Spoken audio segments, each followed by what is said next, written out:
walba oo ka mid ah 4 sano ee uu dalku hogaaminayay madaxweyne maxamed cabdulaahi farmaajo wuxuu ku curanayay saasaan wanaagsan iyo hayaan loogu jiro dawladnimo Soomaaliyeed oo si dhab ah loo soo celiyo waxa si tartiib ah u soo laabanayay adeegyadii dawliga ahaa kaabayaashii dhaqaalaha xiriirkii caalamiga ahaa amniga iyo wax walba oo muhiim u ahaa dawladnimada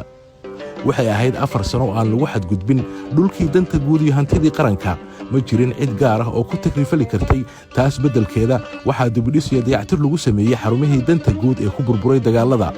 waxay ahayd 4 sano oo dadka naafada ah ee Soomaaliyeed ay heleen dawlad dareensan inay qayb ka yihiin bulshada Soomaaliyeed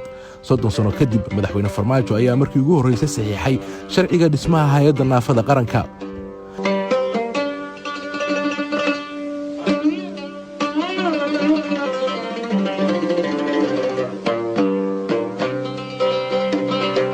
barnaamijkeennii taxanaha ahaa ee 4 sano iyo waxqabadkii madaxweyne maxamed cabdulaahi farmaajo waxaynu doorkan si gaar ah ugu soo qaadanaynaa sharciyadii uu qalinka ku duugay madaxweyne farmaajo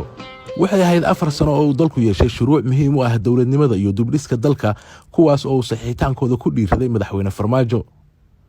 labadii bishii Oktoobar sanadkii 2017 markaasi oo uu bilo kooban xafiiska joogay madaxweyne farmaajo waxa uu qalinka ku duugay sharciga isgaarsiinta kaas oo ah midkii ugu muddada dheeraa inta la og yahay shuruucda la horgeeyay baarlamaanka Soomaaliya wax ka badan 10 sano ayuu hor yaalay baarlamaanka saxiixitaanka sharciga kadib madaxweyne farmaajo ayaa ku guuleystay dhismaha hay'adda isgaarsiinta qaranka oo ah mid madax bannaan taas oo iminka leh haykal maamul miisaaniyad gaar ah iyo shaqaale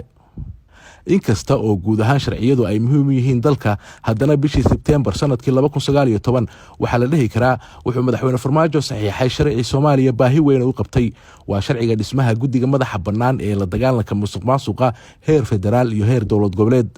sharcigan ayaa horseedaya ka hortagga iyo xakamaynta musuqmaasuqa oo dhibaato badan ku haya dawladnimada iyo horumarka dalka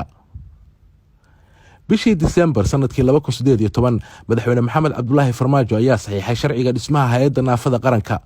ansixinta sharcigan madaxweyne farmaajo ayaa si gaar ah uga codsaday labada aqal ee baarlamaanka maadaama dawladda uu hogaamiyo ay mudnaan gaar ah siinaysay daryeelka dadka naafada ah ee Soomaaliyeed bishii Oktoobar sanadkii 2019 waxay ahayd maalin kale oo guul weyn xambaarsan madaxweyne maxamed cabdulaahi farmaajo ayaa saxiixay sharciga maamulka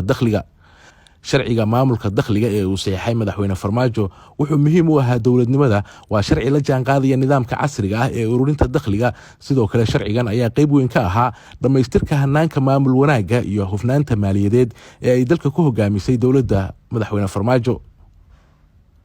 8 bisha Febraayo 2020 madaxweynaha Soomaaliya maxamed cabdulaahi farmaajo ayaa saxiixay sharciga batroolka dalka sharciga batroolka dalka ee uu saxiixay madaxweyne farmaajo ayaa ku saleysnaa sharciyadii batroolka iyo macdanta dalka dastuurka iyo heshiiska lahaanshaha maamulka iyo wadaagga kheyraadka dabiiciga ah ee lagu saxiixay magaalada Baydhabo bishii Juun 2018 sharciga batroolka wuxuu muhiimad weyn u leeyahay dawladnimada iyo shacabka Soomaaliyeed waa sharci hagaya xuquuqda muwaadiniintu u leeyihiin in looga faa'iideeyo kheyraadka ceegaaga dhulkeena isagoo xayndaab u noqonaya kana ilaalinaya ku takrifalka damaca shisheeye iyo musuqmaasuqa bishii December sanadkii 2019 madaxweyne maxamed cabdulaahi farmaajo ayaa saxiixay ama meel mariyay laba sharci oo isku lifaaqan waa sharciga maareynta maaliyadda guud iyo sharciga shirkadaha ganacsiga shuruucdan waa kuwa hagaya qorshayaasha dawladda ee dib-u-habaynta dhaqaalaha iyo la dagaalanka musuqmaasuqa sharciga shirkadaha dalka ayaa si gaar ah u dhiirigelinaya ganacsiga shaqo abuurka iyo fursadaha maalgashi ee dalkeena dhowrayana xuquuqda hantiyeed ee muwaadiniinta Soomaaliyeed 22 Juun sanadkii 2020 madaxweyne maxamed cabdulaahi farmaajo ayaa saxiixay sharciga duulista rayidka dhanka kale madaxweyne maxamed cabdulaahi farmaajo ayaa isla waqtigaasi magacaabay maareeyaha guud ee hay'adda duulista rayidka waxayna noqotay markii ugu horeysay ee ay Soomaaliya yeelato hay'adda duulista rayidka